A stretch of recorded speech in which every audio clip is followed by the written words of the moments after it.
이층별칭 주몽신화 유형 작품 성격 건국신화. 성의. 고구려의 시조왕 동명왕에 관한 건국신화. 내용.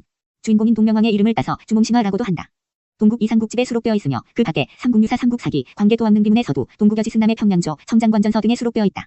동국 이상국집의 동명왕편은 오한고시로서 영웅서사시라고 일컬어질 만한 특성을 갖추고 있으며 가장 장편이어서 이 방면의 자료 가운데에서 가장 우수하다. 이 신화의 내용을 요약하면 다음과 같다. 주몽은 하늘의 신인 해모수를 아버지로 강물의 신인 하백의 딸 유화를 어머니로 하여 알로 태어난다. 그 어머니가 몸을 의지하고 있던 부여왕조의 금화왕은 그 큰아를 버리게 하였지만 짐승과 새들이 알을 보호하였다. 왕이 직접 그것을 깨뜨리려 하였으나 깨지지 않음으로 할 수 없이 그 어머니에게 돌려주었다. 어머니가 그 알을 싸서 따뜻한 곳에 두었는데 알 속에서 한 아기가 태어났다. 그 아기는 매우 출중하고 특히 활을 잘 쏘았으므로 사람들이 그를 활 잘 쏘는 사람이라는 뜻으로 주몽이라고 불렀다. 금화왕의 7 왕자들은 주몽을 시기하여 없애려고 하였다. 주몽의 어머니는 계략을 써서 주몽이 기르고 있던 왕실의 말들 가운데에서 가장 좋은 것을 차지하게 하고 주몽에게 몸을 피하여 큰일을 도모하게 하였다. 주몽이 도망하여 엄수 혹은 개사수에 도달하였으나 왕자들의 추격이 급박하였다. 주몽은 물을 향해서 내가 천재의 아들이고 강희 신이 손주 외손인데 이제 이 추격을 어찌하려 하고 말하자 고깃대와 자라들이 다리를 놓아 추격을 면하게 되었다. 주몽은 남쪽으로 달아나서 졸본내에 도착하여 작은 집을 여거 나라의 기틀로 삼고 나라 이름을 고구려라고 하였다. 비류국 바로 이웃에 나라를 세웠으므로 비류국이 송양왕과 주종 관계를 결정짓는 싸움을 벌이게 되었다. 주몽은 활쏘기에 이기고 계략을 써서 북과 나팔을 빼앗고 마침내 주술로 비류 땅이 물에 잠기게 함으로써 송양왕의 항복을 얻게 되고 그 뒤 그의 왕국은 더욱 세력을 떨치게 되었다. 이와 같은 내용의 동명왕 신화는 동명왕의 부신과 그의 아들 유리예관에서는 생략한 것으로 삼국사기와 삼국유사의 기록 그리고 동명왕편의 기록을 절충한 것이다. 삼국유사 북부여조에서는 북부여의 천재를 해모수라 하고 그 아들을 해부루라고 한 뒤 해부루가 상제의 명을 따라 동부여로 옮겨가고 동명이 북부여를 이어받은 것으로 되어 있다.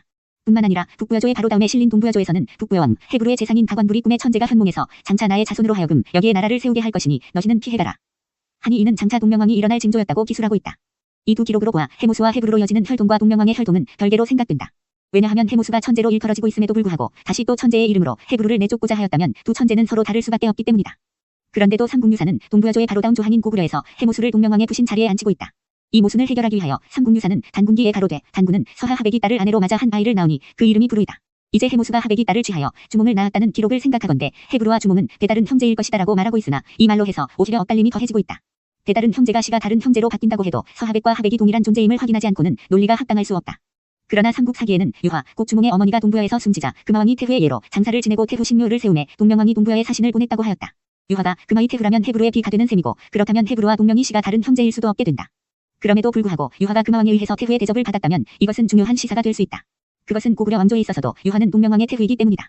유화는 동부여와 고구려 왕조 양쪽에 걸쳐 태후의 자리에 있을 수 있는 인물이라는 추정이 여기서 가능해진다. 그렇다면 동명왕 신화의 바닥에는 부계가 다르고 모계가 같은 존재들 사이의 갈등이 깔려있는 셈이 된다. 말하자면 일종의 가족 간의 갈등 내지 혈통 내의 갈등이 작용하고 있는 셈이다. 그뿐만 아니라 그 갈등은 가장 극적인 부분을 구성하는 서사적 원리로서 작용하고 있다. 이 같은 가계 내의 갈등이 부여 왕조에서 고구려 왕조를 파생시켰다면 같은 형제에게서 백제 왕조가 형성된 사례에서 그 파생의 대응물을 찾을 수 있을 것이다. 동명왕 신화는 추정될 수 있는 이 같은 갈등으로 인하여 상고대 신화들 가운데서 가장 파란만은 신화로 남아있다. 탄생에서부터 이미 장애와 난관을 겪은 한 인물이 박해를 이기는 과정, 투쟁을 승리로 마무리를 짓는 과정 끝에 한 왕조를 창건하는 줄거리로 이루어져 있다. 때문에 동명왕 신화는 영웅서사시로 일컬어지고 있는 것이다. 그 과정에서 동명왕은 기마술과 궁술에 능한 무장다운 면모와 함께 이른바 주술적 탈주를 감행하고 또 방수를 부려 비를 내리게 하는 주술사적 면모도 잘 보여주고 있다.